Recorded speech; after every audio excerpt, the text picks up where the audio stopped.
What's up, everybody? Welcome back to the channel. Today I'm going to attempt the difficult and impossible.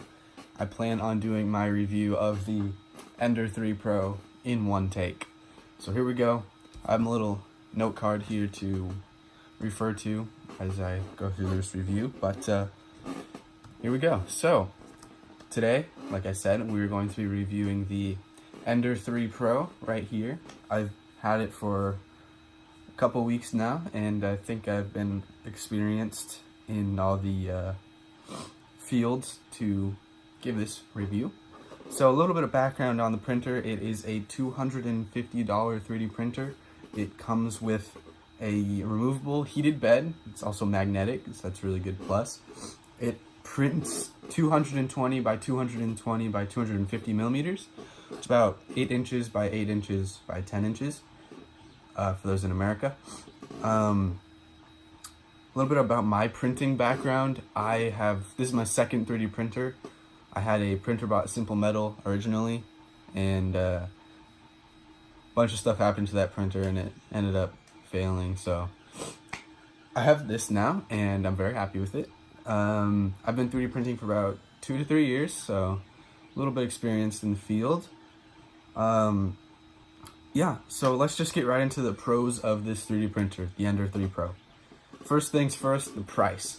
You probably will not find another 3D printer with all the specifications for this price. $250 is a really good price for a good budget 3D printer that can print really fine detail as well. Next thing, the Ender 3 Pro comes partially assembled. So it's a really good learning experience to figure out how to build and what each thing does in this printer, so you can understand how the printer works, which will help you further on diagnose your problems. Another pro about this printer is the heated bed. The heated bed's really cool. It allows you to print in a bunch of other filaments like ABS, nylon, and Ninja Flex sometimes, barely. And also, the Ender 3 Pro is really common. So there's a ton of upgrades, there's a ton of forums that you can go on to help you with your problems. I personally go on the Reddit, the subreddit, r/Ender3, and there's a ton of people on there. They're all super friendly. It's really great. The problems that I've encountered with it, I uploaded them to Reddit, and within like a day, I had it fixed and ready to go. Which is a good segue to the cons of the Ender 3 Pro.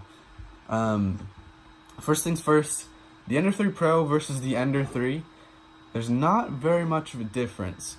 So the only two main differences is that the Ender 3 Pro has a heated magnetic bed and a name brand power supply versus the Ender 3 does not.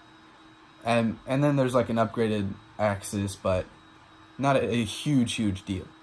Another con is I've read a lot of reviews about it too. A lot of other people are having the issue of when they get their Ender 3 Pro, the bed itself is a little warped in the middle. It kind of bows in a little bit.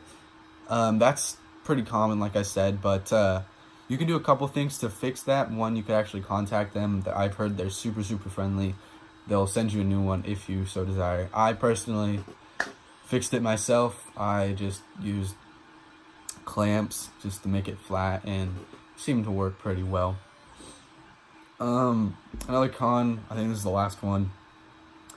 Don't expect right out of the box this thing to print perfect. That's pretty common for all printers, but just go in this knowing that you're gonna spend a good amount of time, maybe a day or so, just dialing in your adjustments, just so you can in fact get those prints. Have the patience to do that. Bed leveling is really important. I learned that the hard way. I have a huge bin of just failed stuff that I didn't level the bed correctly, and bad things happen from there. But yeah, just go in there with patience, knowing that if you put the time in, you'll get great results. And yeah, that's about it for the cons. So just to wrap things up here about the Ender 3 Pro, it's probably the best budget 3D printer you can ever get. It's got all the good stuff. It's got the heated bed. It's got the the huge build volume, which is crazy. I remember my other printer wasn't nearly as good, and it was like 3 times the price as the Ender 3 Pro. So best budget. It also has heated bed, like I said. It's really good. Lots of upgrades. You can get a new extruder. You can get a different leveling system.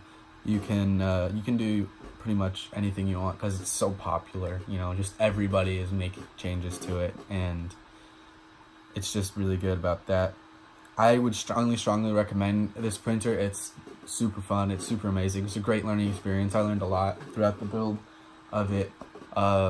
It prints an SD card mostly. You can connect your Raspberry Pi to it if you so desire. I did, and I learned some issues with that. Make that in a different video.